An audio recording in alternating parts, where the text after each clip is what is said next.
Hey man, Tactical Matt here, right? So it's Pride Month. Pride Parade happened fairly recently, and Jojo Siwa was involved. Now, I hate Jojo Siwa as much as the next person. I grew up with my sister watching the show all the time, which me as a young boy, I thought the whole topic of dance moms and having little girls dance, I thought that was stupid. I thought that was dumb. But that's not my main concern per se with Jojo Siwa these days. I just think she's a degenerate now. Um, she's went through a whole rebranding phase of her identity, which like that's okay, that's fine. You're allowed to change what you do, but it's just I don't understand who she's placating towards. Her audience used to be kids. She knew they were kids, right? She sold bows, she sold pretty things, sparkly, colorful things for kids, something that kids would like.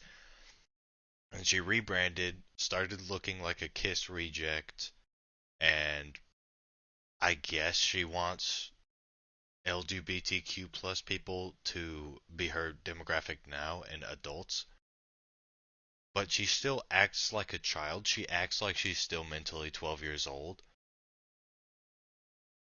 Now, I mean, people act different, obviously. That's a no-brainer there, but anyways, back to topic.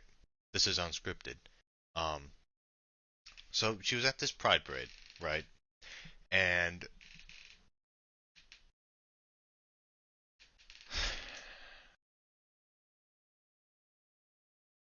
she was so while she was performing her songs, right? She's a singer, that's what she does. But apart from like doing actual like schizophrenic spasms, uh, that can be often confused as modern dancing.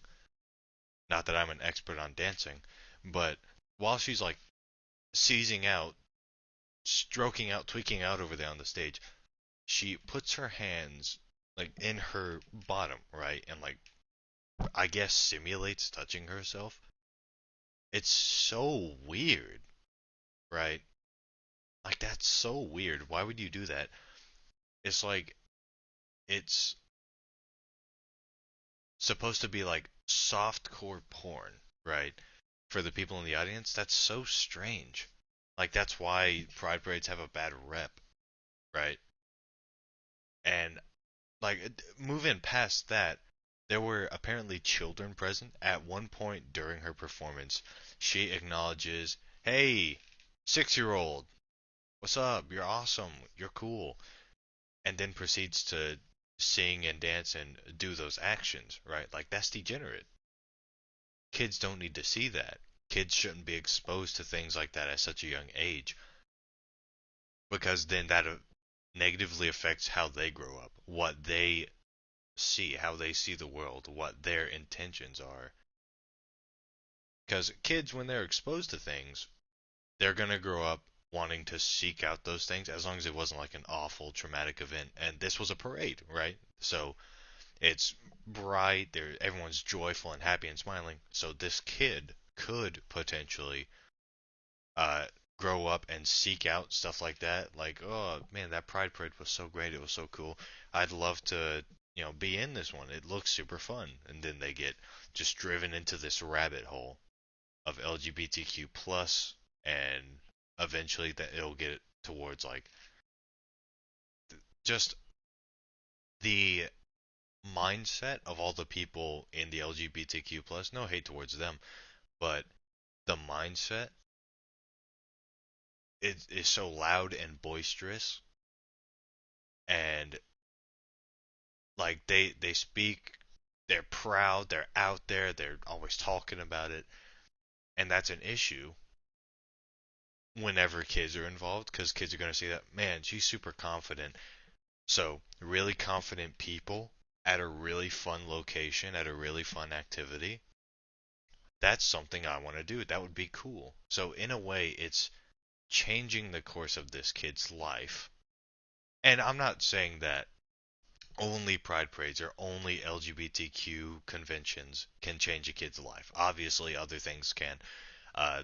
TV, satellite, Hulu, Netflix, video games, books, uh, even the people that they're around, the environment they grow up in, that will determine and affect what they become in the future, how they grow up, and what their headspace is like in the future.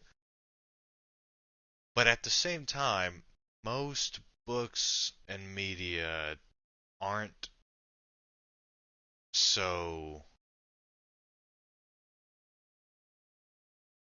they're not so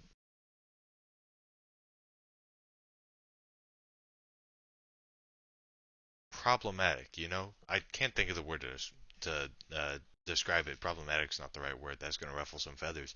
But it's certainly a sensitive topic. So whenever these kids want to grow up and grow up around all sensitive, these sensitive societal people, these people that are a hot topic in the society, then that will just set them up for a bad time. Because you, you all know as well as I do that lesbians, homosexuals, anyone in the LGBTQ plus, furries, and all that shit, they're not looked up to in society.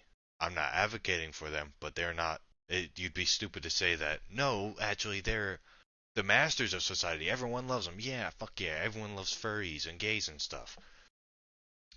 So if a kid grows up what seeing all this LGBTQ stuff and whatnot, they're going to grow up and mimic that, and then people are going to hate them because of how they act, and then they're not going to understand why. And they're not going to point the finger at what they grew up with. They're not going to point the finger at Jojo Siwa. They're going to point the finger at themselves. And it's only going to contribute to the issues that young people have these days. I don't know. Still super degenerate. Jojo Siwa shouldn't have been doing that. I'm never gonna take the I'm never gonna miss the opportunity to lob spitballs at Jojo Siwa. She's just a skid mark in my brain that I'm unfortunately forced to remember from time to time. And yeah, that's about it. See ya. I'll see y'all later.